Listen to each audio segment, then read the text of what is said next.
They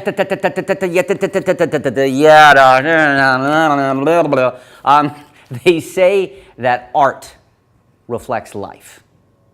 And these days, with the economy in what they call the shitter, I think it's kind of true. And I'm going to show you what I mean by this with a card trick here. Kind of, well, I don't know if it's a card trick, it's a magic trick at least. It's really about trying to hold on to money. Because we all try crazy ways, whether you put it in a bank or invest it, whatever, to hold on to money, and it can be really tough. So look, I borrow a bill, okay? I borrow a bill. And we say we're going to use a couple of playing cards here, and the cards we're going to use are going to be, what are the two? Two of diamonds, queen of spades. Those are the two cards we're going to use. And I say, look, I'm going to do this real slowly, okay? Borrowed bill, it can be signed. So I'm going to take it and slip it between the two bills like this. And I'm going to do this because I know people are very suspicious of the magicians. I'm going to do this very slowly. I'm even going to put a staple through the two cards and the bill, okay? I'm going to do this slowly. Chris, do me a favor. I want you to hold out the first finger, your first fingertip of your hand, okay? Like this. And I want you to tell me, rub there. Can you, is that a real staple? Yeah. Okay, now watch.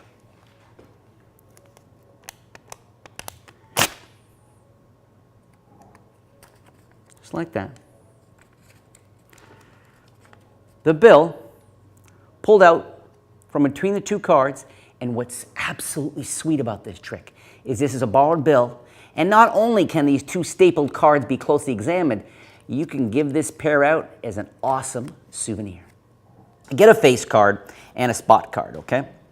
Hold them both nice and neat together. Take your stapler and staple there. Now what I've stapled is not dead center. About 3/4 of the way I put a staple right through there like that, okay? So I'm using a duplicate, okay? The jack is a duplicate. There is the staple as my brother Chris comes in for the shot. There it is, the money shot. About 3/4 of the way stapled through, and I've got this here. Now, my setup, and you can do this. I mean, the cool thing about this trick is the only real setup on the whole thing is to get these two prepared cards on top. You just got to make sure you'll be able to feel that the stapled end of things is facing towards your end, all right? You're here. You borrow a bill. Talk about it's hard to hold on to your money. Say we're going to use, now you don't have to take these two cards and show these are the two we're going to use, and I'm covering this with my fingertips. So natural. Boom. You're so far ahead. To them it's just a couple of cards. It's actually 3 cards, and 2 of them are stapled. So talk about being far ahead there. You don't have to start like that. You can just start by saying, I'm going to take your bill and put it between 2 cards. Thumb off the top card, take the pair underneath like this, and only now kind of give a glimpse of both if you want, okay? So it's up to you. But the stapled pair is underneath, all right? Now, another thing they don't know is once you took your stapler and stapled it, you know what you do with all the other staples? You say goodbye, because you don't need those. You are using in performance an empty stapler. That's another way that you are so far ahead on this sick trick, all right? So here's my position at this point. I put their bill between the two, and I don't put them here in the middle. I drag the cards down closer to the end, and I can very fairly show front and back. It's awesome, right? Then I take them onto the deck, and I can take this, and I come in, and I apparently staple. Sounds beautiful, okay?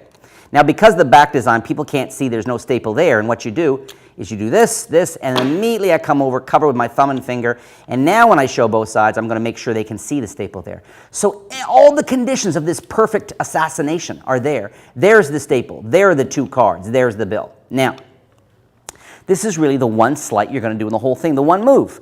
And that is I gesture with both hands and say, would you help me out? Hold out your first finger and thumb. And notice that when I'm gesturing, would you help me out? Hold out your first finger and thumb. I sort of extend my hands and come back to this relaxed position. And there's nothing to see because all I'm going to do is as I come back is I'm going to slide the top card off onto the deck. It's just this action. That's it, okay? And I do it under cover of saying, I'm here. I say, would you hold out your first finger and your thumb for me? And as they do that, I come back. I just slide it off and move forward. I just did the move.